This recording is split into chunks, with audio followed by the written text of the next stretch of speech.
नमस्ते बच्चों, मेरा नाम आकाश नागर है और आज की ये वीडियो आपकी 11th क्लास फिजिक्स जिसके अंदर हम पढ़ रहे हैं बेसिक इंट्रोडक्शन।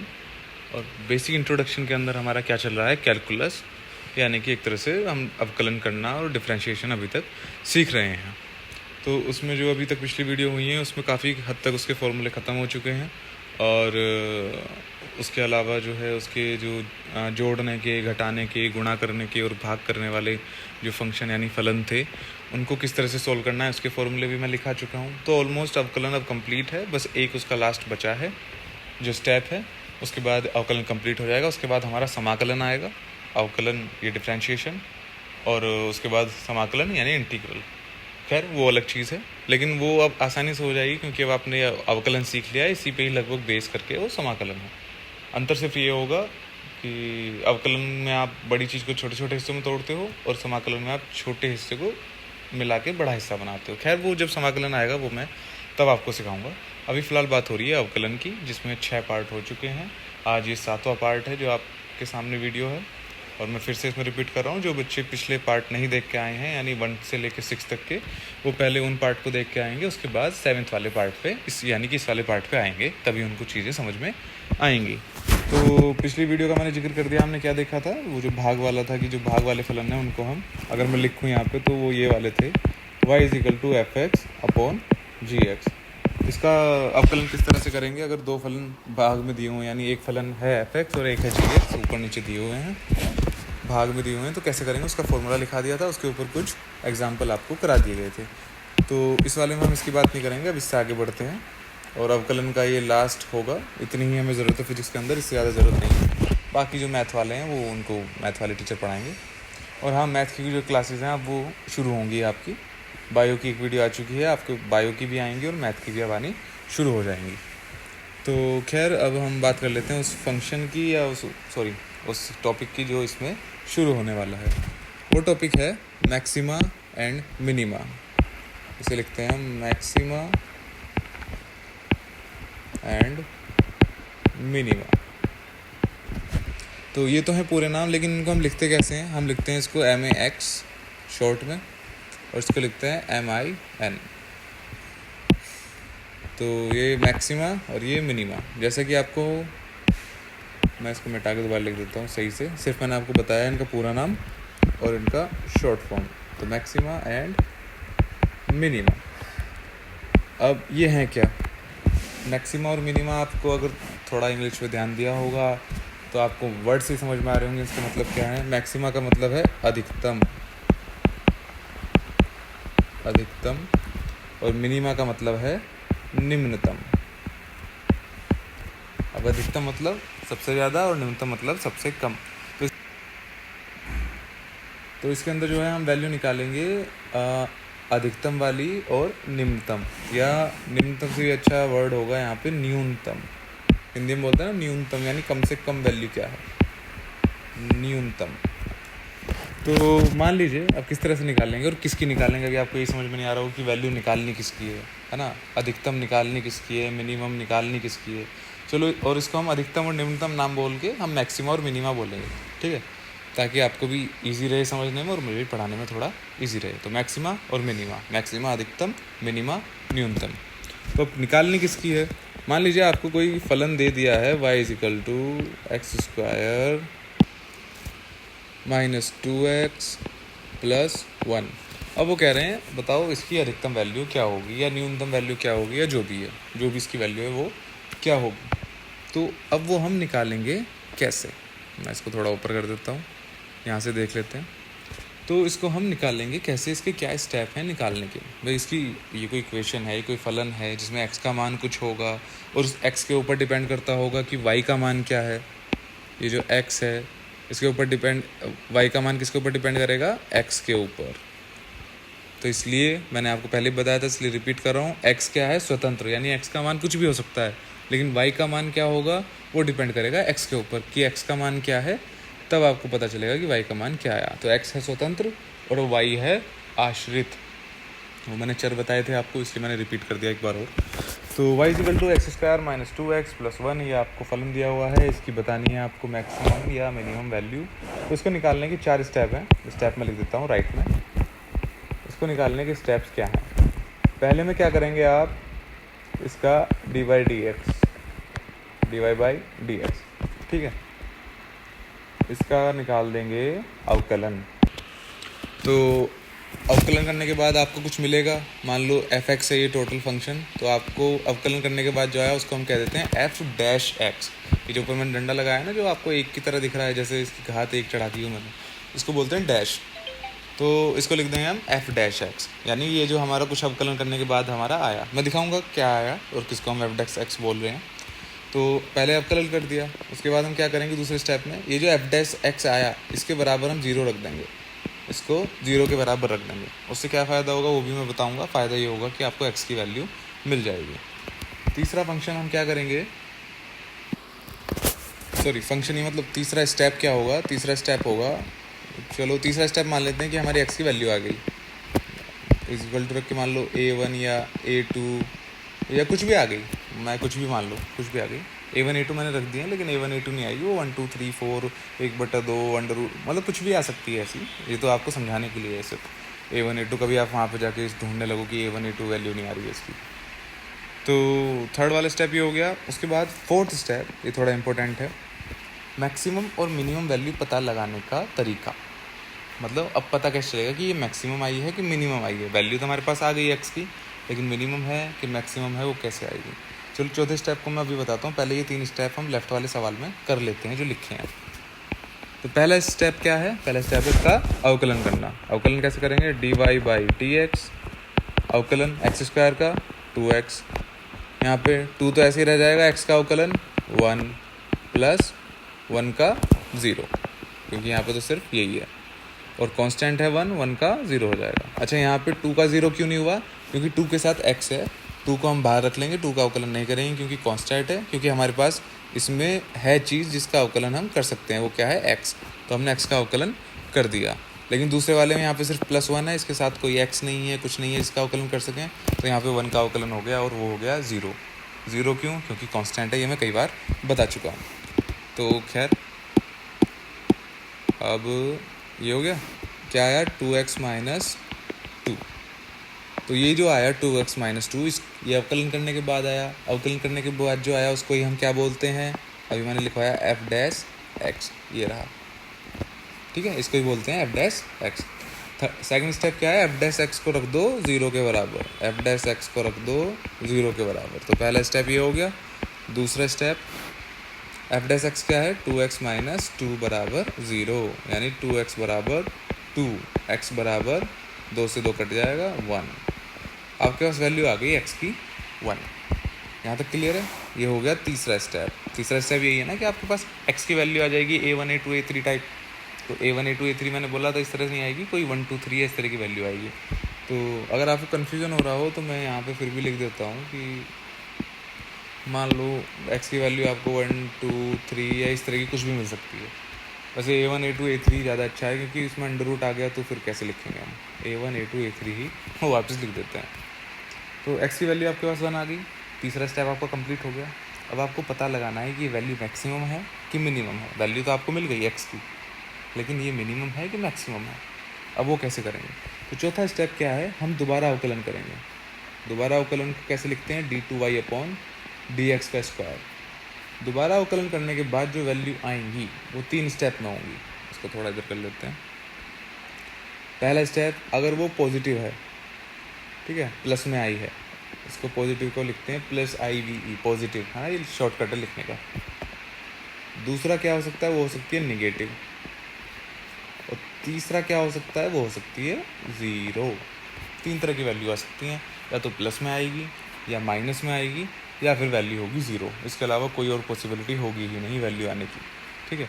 जब हम दोबारा अवकलन करेंगे, ये हम ये बात नहीं कर रहा कि x का मान क्या आया उसको हम देख लेंगे कि सर 1 आया है x का मान, ये तो पॉजिटिव है, बात खत्म हो गई। नहीं, हमें जो है अवकलन करना है दोबारा। दोबारा का मतलब एक स्टेप अवकलन हम कर चुके हैं, कहाँ पे, यहाँ पे, जहाँ 2x माइनस 2 हमें मिल चुका है। अब इसके आगे यानी इसका दोबारा अवकलन, इसका एक स्टेप और आगे जाएंगे।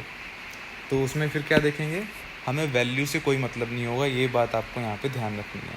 यानी कि दोबारा अवकलन करने पर जो वैल्यू आएगी उससे हमें कोई मतलब नहीं होगा, हमें सिर्फ ये देखना है कि वो वैल्यू प्लस है माइनस है या ज़ीरो है, बस उसी बेस पे हम डिसाइड करेंगे। अगर वैल्यू प्लस आई तो वो होगी मिनिमम वैल्यू। ये थोड़ा उल्टा है, आपको सुनने में लगेगा, मैं मिनिमम के लिए MIN ही लिखूँगा बस, ठीक है। अगर वैल्यू प्लस में आई तो वो है इसका मतलब मिनिमम वैल्यू, अगर वैल्यू माइनस में आई तो इसका मतलब वो है मैक्सिमम, और ज़ीरो है तो नन लिख दो इंग्लिश में या हिंदी में लिख दो, कुछ नहीं, उससे कुछ नहीं, ना वो मैक्सिमम है ना वो मिनिमम है, वो कुछ नहीं है। ज़ीरो है तो फिर ज़ीरो ही है, बात ख़त्म। तो अब इस चौथे स्टेप को भी कर लेते हैं, 3 स्टेप तो हम कर चुके, चौथा स्टेप भी कर लेते हैं इसके अंदर। चौथा स्टेप क्या है? अवकलन दोबारा करना। तो पहले मैं ऊपर वाले को लिख दूँ, एक बार अवकलन करके मिला हमें dy/dx बराबर 2x माइनस 2, इस वाले की बात कर रहा हूँ मैं, ये देखो ये यहाँ पे आया, ठीक है। तो 2x माइनस 2 आ गया। अब इसका दोबारा अवकलन दोबारा करेंगे तो इधर हो जाएगा d2y/dx का स्क्वायर इज इक्वल टू, अब 2 बाहर हो जाएगा, x का 1 हो जाएगा, माइनस 2 का अवकलन 0, 2 कांस्टेंट है तो क्या आया, 2 गुणा 1 2। तो दोबारा अवकलन करने पे हमें मिला d2y/dx का स्क्वायर 2।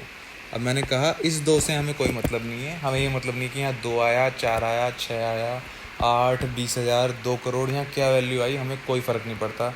हमें फ़र्क पड़ता है बस इस चीज़ से कि वो वैल्यू प्लस में आई है, माइनस में आई है या वो ज़ीरो है। तो ये वैल्यू आप देख के आराम से बता सकते हो कि वैल्यू प्लस की है, यानी ये वैल्यू पॉजिटिव है। ये वैल्यू कैसी है? पॉजिटिव, प्लस में है, माइनस तो नहीं दिख रहा आपको, ज़ीरो भी नहीं दिख रहा, ये प्लस की है, पॉजिटिव है, तो ये वैल्यू कैसी हुई? मिनिमम।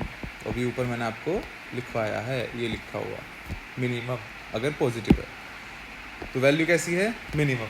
तो अब हमको ये पता चला कि जो हमने x का मान 1 निकाला था, अगर इस x के मान को हम ऊपर इक्वेशन में रख देंगे तो हमें मिनिमम वैल्यू मिलेगी। ये बात आपको यहाँ पे समझने की है।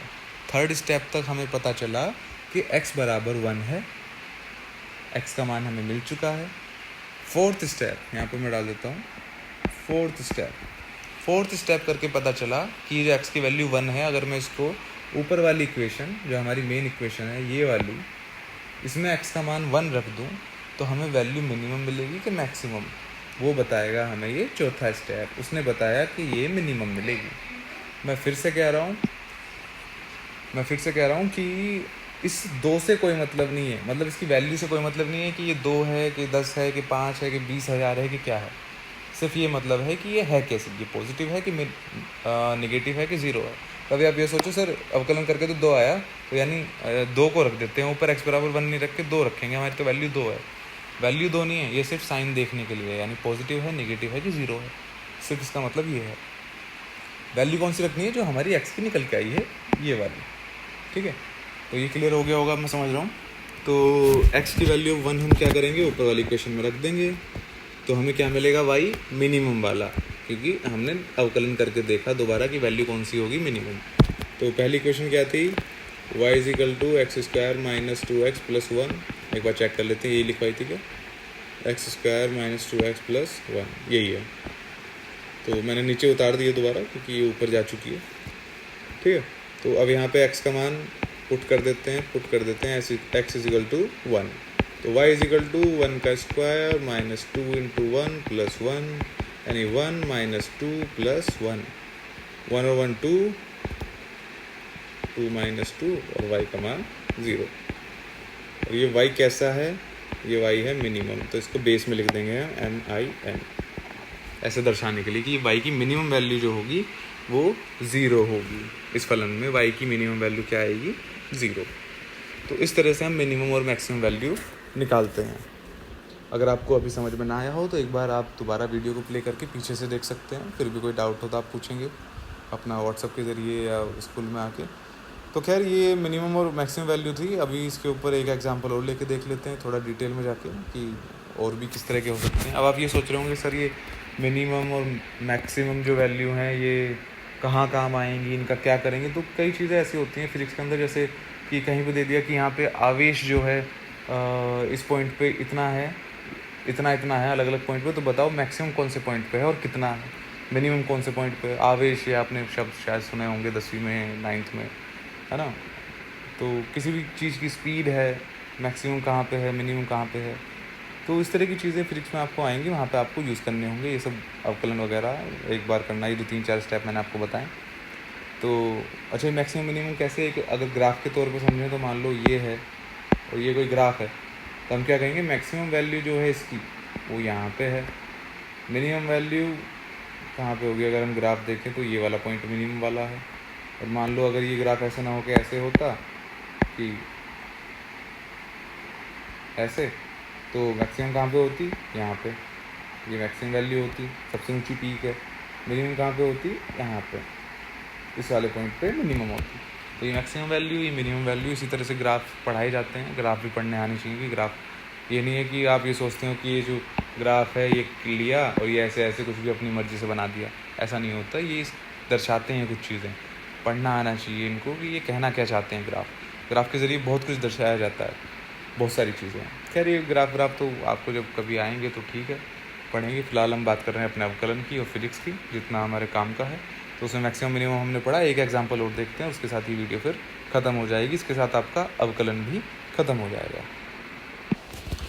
तो दूसरा एग्जांपल यहाँ पे ले लेते हैं।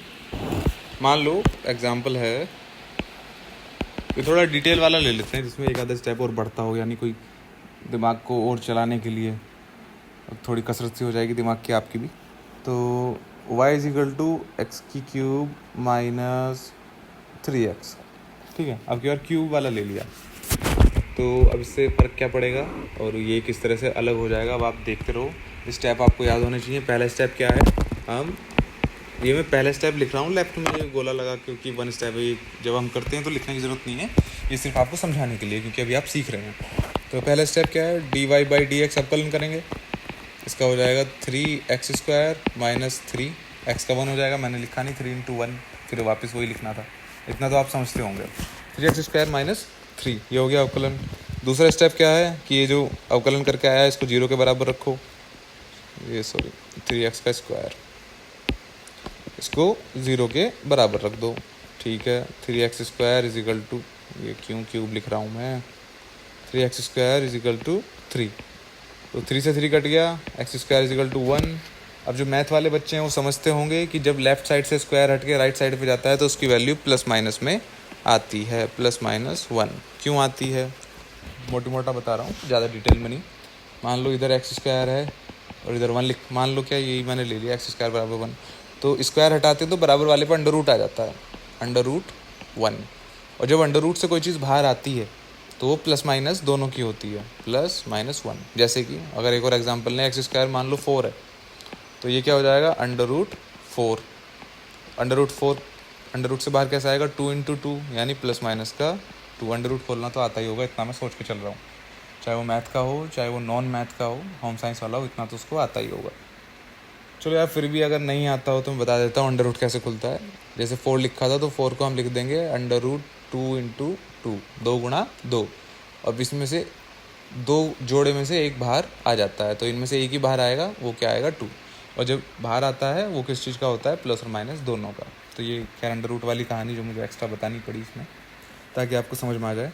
तो x का मान आ गया +-1। अब दिक्कत ये हो गई कि ये तो प्लस माइनस दोनों मान आ गए, पिछले वाले में तो हमारा एक ही मान आया था, यानी अब ये 2 मान हैं। कभी आप सोचो ये तो 1 ही तो है, लेकिन ये 2 हैं, एक प्लस का और एक माइनस का, ठीक है। या मैं इसको ऐसे भी लिख सकता हूँ कि x का मान आया है, एक तो +1 और एक -1, ठीक है। ऐसे अभी आप समझ सकते हो। तो 2 स्टेप हो गए। तीसरे स्टेप ये था कि हमारा मान आ जाएगा x का, जो भी होगी वैल्यू x की आ जाएगी। चौथा स्टेप है ये पता लगाना कि भैया पॉजिटिव आई कि नेगेटिव। अब इन वाले पॉजिटिव नेगेटिव को मत देखना आपकी ये प्लस है ये माइनस है, नहीं, वो तो हम तब देखेंगे जब हम दोबारा अवकलन कर लेंगे, यानी कि जब हमारा चौथा स्टेप होगा। चौथा स्टेप क्या होगा, पहले ऊपर वाले को ले लेते हैं, dy/dx करके क्या आया था, पहला अवकलन करके आया था 3x² - 3, 3x² - 3। अब इसका होगा दोबारा अवकलन, d2y/dx², ये हो जाएगा 6x और ये हो जाएगा -0, यानी कितना आ गया, 6x, d2y/dx²। अब ये तो 6x आ गया, खाली 6 आता तो हमें पता था कि भैया प्लस का है, लेकिन ये तो 6x है, तो अब हमें नहीं पता कि ये प्लस का है कि माइनस का है, क्योंकि यहाँ तो x घुसा हुआ है अभी भी। और हम दोबारा ही अवकलन कर सकते हैं, यानी कि इसका एक बार और कर दो, ठीक है। तो 2 बार ही अवकलन करना है। तो 6x आ गया। तो अब हमें क्या करना पड़ेगा, हम इसमें x की वैल्यू रखेंगे, एक बार प्लस वाली एक बार माइनस वाली, और फिर देखते हैं इसका मान क्या आता है। तो जब हम इसमें प्लस वाली वैल्यू रखेंगे, मैं इधर कर देता हूँ, ठीक है। तो क्या करेंगे, हम x बराबर +1 रखेंगे। +1 रखेंगे तो क्या आएगा, d2y/dx का स्क्वायर बराबर आएगा 6 × 1 यानी कि 6। और ये कैसा है, पॉजिटिव, यानी कि मिनिमम वैल्यू, यानी कि x का मान +1 रखने पर वैल्यू क्या आएगी, मिनिमम। ठीक है, तो y मिनिमम कितना आएगा, y मिनिमम ऊपर हमने क्या लिया था, वो x³ - 3x, यही तो था सवाल, x³ - 3x। इसमें y की वैल्यू x की वैल्यू रखेंगे +1, +1 का 1³ - 3 × 1, ये हो गया 1 - 3 = -2। तो y की जो मिनिमम वैल्यू यानी न्यूनतम वैल्यू है वो होगी -2। एक आंसर तो आ गया आपका ये, ठीक है। दूसरा, इस बार क्या करेंगे हम, इस बार पुट कर देंगे x की वैल्यू -1, फिर देखेंगे क्या आता है। फिर होगा d2y/dx का स्क्वायर 6 × -1, 6x में रखेंगे ना, ये आ गया -6, और ये क्या हो गया, निगेटिव। नेगेटिव का मतलब मैक्सिमम वैल्यू, यानी कि x का मान -1 रखने पर y की वैल्यू मैक्सिमम आएगी। y की वैल्यू मैक्सिमम आएगी -1 पे, तो माइनस, मैं दोबारा लिख देता हूँ, x³ - 3x, यहाँ पे -1³ -3 × -1, ये हो गई -1, ये माइनस माइनस हो गई प्लस, इसकी वैल्यू आ गई 2, ये किसकी आई, प्लस की। तो y की मैक्सिमम वैल्यू क्या आई, 2, किसका, प्लस का। तो आप खुद भी देख सकते हो भाई, मैक्सिमम वैल्यू तो जाहिर सी बात है प्लस में ही होगी, ठीक है। तो मैक्सिमम वैल्यू प्लस का 2 और मिनिमम वैल्यू -2। तो ये वैसे भी सही लग रहा है देखने में भी। तो इस तरह से हमने मैक्सिमम मिनिमम वैल्यू निकाल ली अगर हमारे x के मान 2 आ गए हैं और दोनों एक प्लस में है एक माइनस में। तो ये थोड़ा टिपिकल वाला था, अगर ये आपको समझ में आ गया तो ये समझ लो आपको हर तरह के सवाल फिर समझ में आ गई। तो अब कुल मिला के ये है कि आज हमने मैक्सिमम और मिनिमम सीख लिया है निकालना, किस तरह से निकालते हैं। जब कभी इनकी फिजिक्स में हमें ज़रूरत पड़ेगी तो हम यहीं से सीखे हुए का हम इस्तेमाल वहाँ पे कर लेंगे। तो उम्मीद है कि जितना मैंने आपको पढ़ाया है ये मैक्सिमम मिनिमम का ये समझ में आया होगा। अब से पहले जितना अवकलन करना सिखाया है डिफरेंशियल, उतना आपको समझ में आ गया होगा। तो अगला जो पार्ट होगा वो होगा समाकलन वाला, उसका जिक्र हम वहीं से करेंगे। वीडियो थोड़ी लंबी हो चुकी है ये 22 मिनट की। तो जहाँ जहाँ दिक्कत आई हो आप पीछे करके वीडियो को दोबारा देख सकते हैं। मैंने पूरी कोशिश की है आपको समझ में आ जाए। फिर भी कोई डाउट है तो आप फ़ोन पे, व्हाट्सएप पे, स्कूल में आके जैसे भी हो आप वो पूछ सकते हैं। तो ये हमने मैक्सिमम मिनिमम निकालना सीख लिया, बाकी हम काम पहले सीख चुके हैं। तो अगली वीडियो में हम नया वो शुरू करेंगे जिसको बोलते हैं समाकलन, इंग्लिश में बोलते हैं इंटीग्रल। उसका जिक्र हम नेक्स्ट वीडियो में ही करेंगे। तो तब तक के लिए थैंक यू।